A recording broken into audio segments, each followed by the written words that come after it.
which Democrats you held meetings with on voter rights? I can, but I prefer to let them do it themselves. I mean, obviously, I already mentioned the representative of voters here. We met not about voter rights, but about online voting. I've met with other members, but that's the conversation that we had amongst ourselves. I know that I did tell Representative Stone they got input from clerks, municipal clerks and county clerks, upwards of a dozen or more, and I mentioned this to you already. And I asked them specifically about a lot of the components of the bill, because many of the components of the bill were already introduced as standalone pieces of legislation, so I was able to have these conversations with them. And these are some of my notes. They even gave me a bag where the ballots go, and they wanted me to have a visual of the work that they do.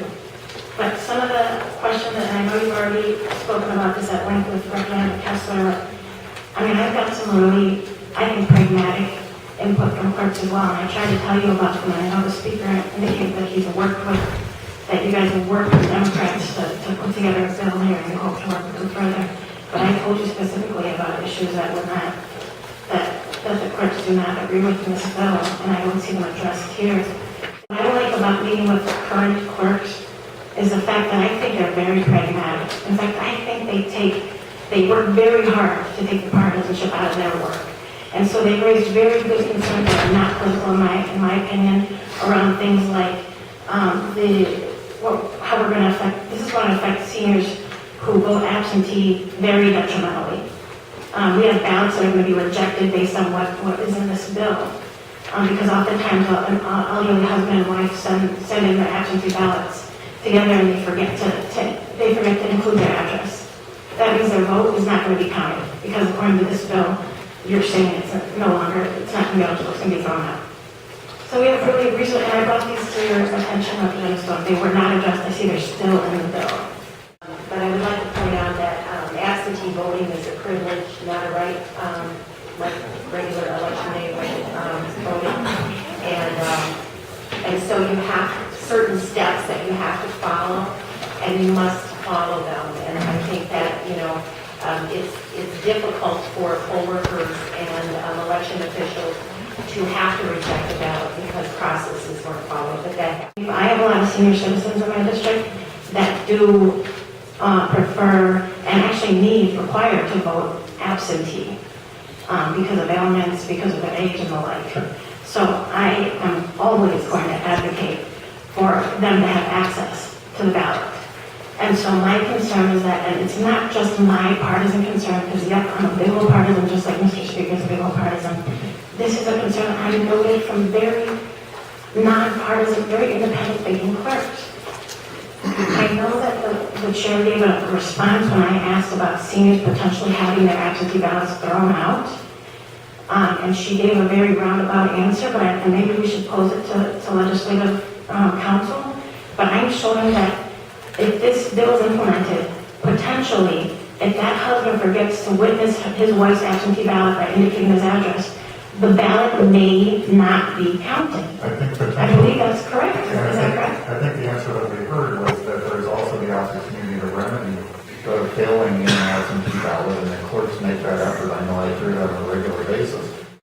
This bill indicates that voters who don't sign the poll book on election day, their vote will be thrown out. And I want to let you know again, after my meeting with the clerks, they let me know that this is absurd, because why should their vote be negated? Why should their vote be taken away from them? Because the only reason a poll book will not be signed is based on human error by the clerk, clerical error. So this would potentially take one's voice away on election day simply based on the error of the clerk, not the elected. Most of the elements of this bill have already been introduced in standalone legislation. In fact, we heard testimony on it just about a week or so ago. Representative Mayor had a bill that we've already heard that's now included in this bill. Representative Allen had a bill around local recalls, and it actually made some very valid points. Now we see it in this bill. I think maybe even one of Representative Pridemore's bills rolled into this, in addition to 7 LRBs that were never introduced from last, now coming their way into this bill. I'm just wondering why did that occur? Why not just let these standalone pieces of legislation continue their due process? Well, I know in the past, I've done major omnibus bills like this during probably the session 1999, 2000, I did an omnibus bill on drunk driving. And it combined probably an equal number of pieces of legislation into a single bill. I think it allows us to focus our attention and say, to create a package of legislation that hopefully works together to improve the system. Because my concern is that I want to make sure that we're it's always important in our work, as you know, to be absolutely transparent so that the people see what we're doing. AB 89, which is represented from years ago, that we just heard 1 or 2 weeks ago.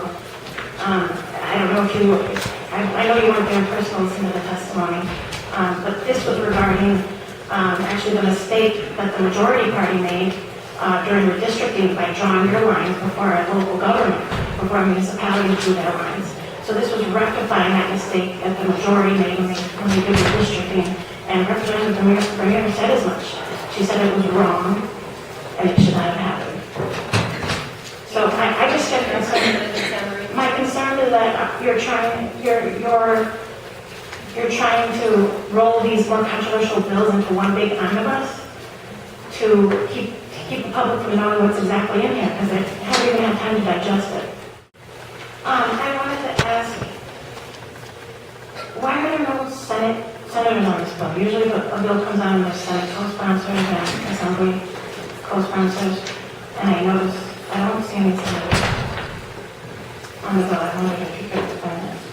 Yeah, we actually focus on trying to do a bill knowing that it has to go through both houses. They have their own process they're going to utilize.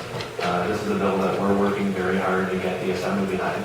And then make changes as the Senate goes along. But that's why we really focus on trying to make sure that we were in a good place in the Assembly first. Well, how much is this going to cost taxpayers? I don't think there's a fiscal note with the bill. There isn't. So are you concerned about the fiscal impact of this bill on our local taxpayers? I am always concerned about the fiscal impact of every single proposal we put forward.